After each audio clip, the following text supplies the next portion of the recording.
Minister, I too want to stand in total solidarity with the peoples of Palestine and Gaza and to express a public condemnation of the ferocious and unwarranted massacre being perpetrated against those people by the Israeli state. And I echo the points made by Deputy McLaughlin. I think the world is looking on in horror, is shocked at the underrepresented voice of the Palestinian people, and in fact, when I would like to condemn in some senses the coverage in our own national broadcaster who has tried to portray this as a fight amongst equals or some sort of a civil war, when in fact it is a genocide, and it is in fact like the World Heavyweight Championship boxer taking on a newborn baby. That's the parallel of the forces at play here. We've had 1,500 attacks on Gaza in the last 10 days,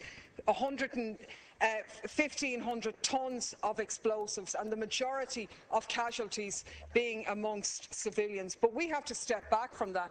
This isn't just a recent phenomenon, despite the recent escalation.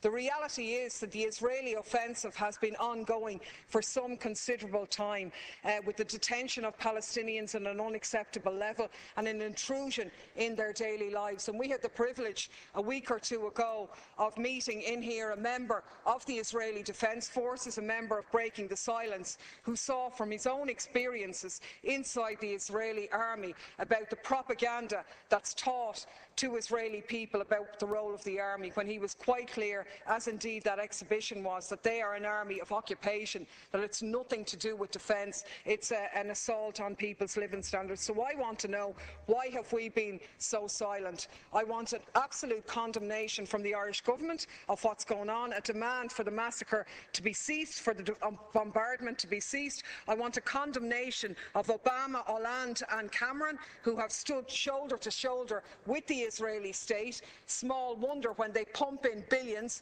a majority of which is given back to their own arms industry. And I want you to let us know what you're going to do about that and the illegal Israeli settlements on the ground in Gaza and Palestine. Deputy Mick Wallace.